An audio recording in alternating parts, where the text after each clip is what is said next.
सुप्रभात।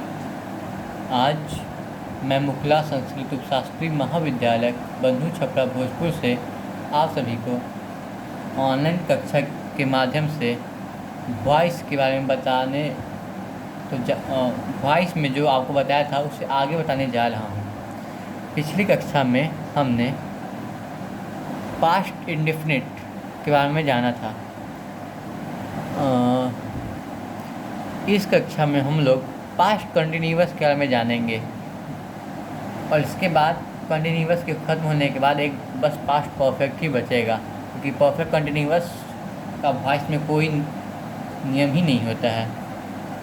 तो हम लोग चलते हैं इसका कंपोजिशन के साथ। तो इसका कंपोजिशन बिल्कुल प्रेजेंट कंटिन्यूअस के जैसा ही रहता है, बस वाज वेल का अंतर रहता है। तो इसका होगा subject plus was were plus being plus V3 plus object plus by plus object. ठीक है,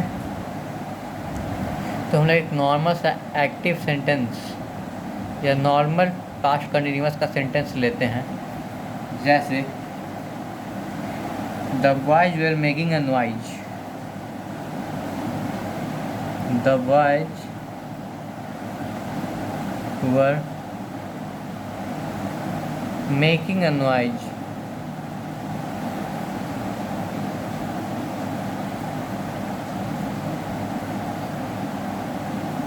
इसका हम लोग जब पैसिव करेंगे तो पैसिव नियम के मुताबिक हम लोग करते हैं। तो इस यहाँ पे जो ऑब्जेक्ट है वो है अनवाइज, जो यहाँ पे सब्जेक्ट बनेगा नियम के मुताबिक। तो लिखते हैं अनवाइज। अनवाइज यहाँ पे एक सिंगुलर शब्द है, इसलिए यहाँ पे वॉज लगेगा।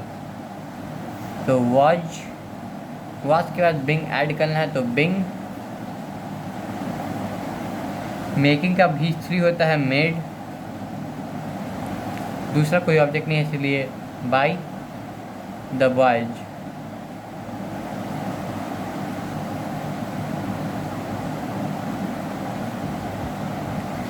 ठीक है, यहाँ तक मुझे नहीं लगता कि आप सभी को कोई दिक्कत होगी। अगर आप बोलेंगे तो मैं आपको और भी एग्जांपल दे सकता हूँ, जैसे Sohan was flattering the officer. तो ये मैं ऐसे ही आप सब मौखिक बनाइए।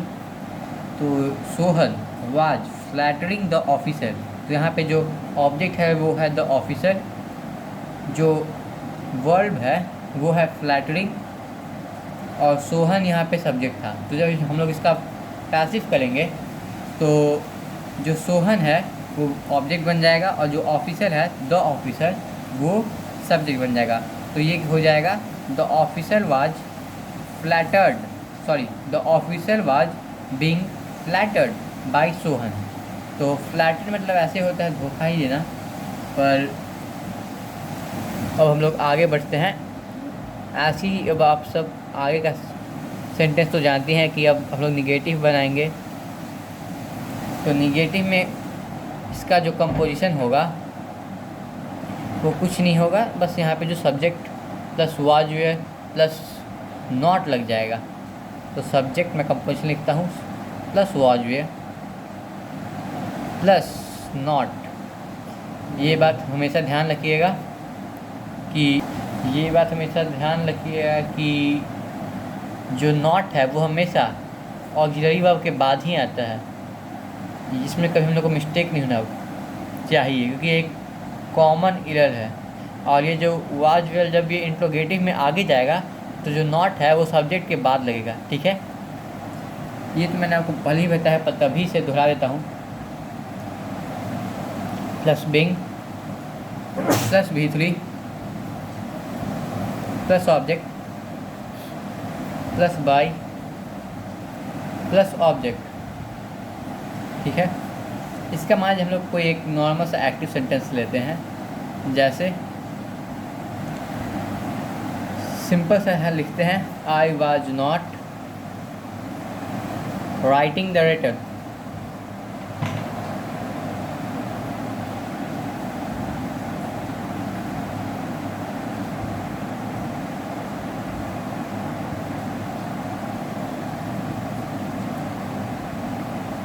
तो इसका हिंदी तो आप लोग खुद भी बना सकते हैं कि मैं एक पत्र या मैं पत्र नहीं लिख रहा था। वाच का हिंदी था होता है, नॉट मतलब नहीं होता है, राइटिंग मतलब लिखना होता है, और द लेटर मतलब पत्र होता है। द हम लोग किसी स्पेसिफिक चीज़ के लिए लगाते हैं, ये हम लोग आर्टिकल्स में पढ़ेंगे, ठीक है। तो इसका जब हम लोग पैसिव करेंगे तो नियम के मुताबिक चलते हैं हम लोग। तो यहाँ पे जो ऑब्जेक्ट है द लेटर, वो सब्जेक्ट बन जाएगा। तो लिखेंगे द लेटर। लेटर तो एक सिंपल, हम लोग जानते हैं कि लेटर एक सिंगुलर शब्द है, इसलिए यहाँ पे लगेगा वॉज। और नियम के मुताबिक नॉट है तो नॉट लगेगा, बिंग है तो बिंग लगेगा, V3 है तो रिटन होगा। ऑब्जेक्ट यहाँ पे कोई मतलब दूसरा ऑब्जेक्ट नहीं है, इसके कारण यहाँ पे बाई हो जाएगा, और बाई के बाद हो जाएगा मी, ठीक है। अब हम लोग अपने तीसरे तरह के सेंटेंस में आते हैं, जो कि है इंट्रोगेटिव सेंटेंस, ठीक है। तो इंट्रोगेटिव जो सेंटेंस होता है उसका भी नियम बहुत ही आसान है। जैसे कि आप सभी जानते होंगे कि इसमें वाज वेयर पहले आ जाएगा, plus subject plus being plus V3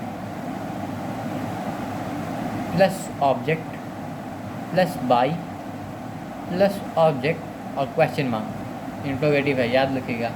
ये बहुत लोग से मिस्टेक होता है, खासकर कॉमन एरिया में तो खासकर ये बहुत बड़ा मिस्टेक होता है। तो इसका जब हम लोग कोई एक्टिव सेंटेंस लेते हैं तो हम लोग लिख सकते हैं was he visiting that place,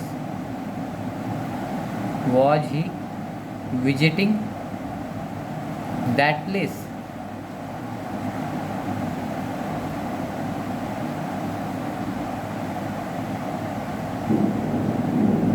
तो इसका जब हम लोग पैसिव बनाएंगे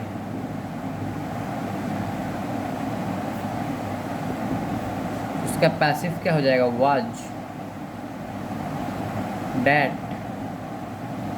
प्लेस बीइंग विजिटेड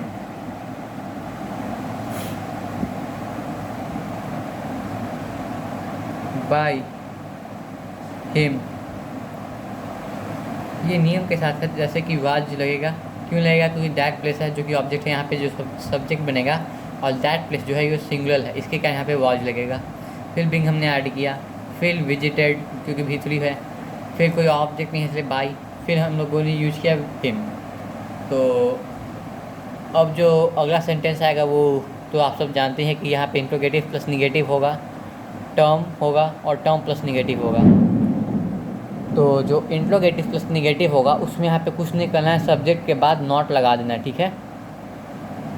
और जो टर्म होगा वो यहाँ पे हम लोग टर्म पहले लगा देंगे और टर्म प्लस वाज जैसे स्टार्ट कर लेंगे, और जब टर्म प्लस निगेटिव होगा तो हम लोग यहाँ पे नॉट ऐड कर देंगे। तो ये सब आप खुद बनाने का कोशिश कीजिएगा, तभी आप लोग और भी तेज होंगे, और अपना से खुद से एग्जाम्पल बनाइएगा। उसके लिए आप अलग तरह के किताब ही पढ़ सकते हैं, क्योंकि किताब में ही सबसे अच्छा और नॉलेजेबल बात है। मैंने भी उसी से पढ़ा है और आपको भी उसी से पढ़ने के बारे में बताऊँगा।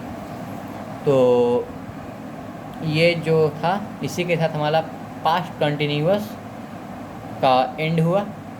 कल हम लोग पास्ट का अंतिम पास्ट परफेक्ट पढ़ेंगे। तब तक के लिए आप सभी को शुभ दिन।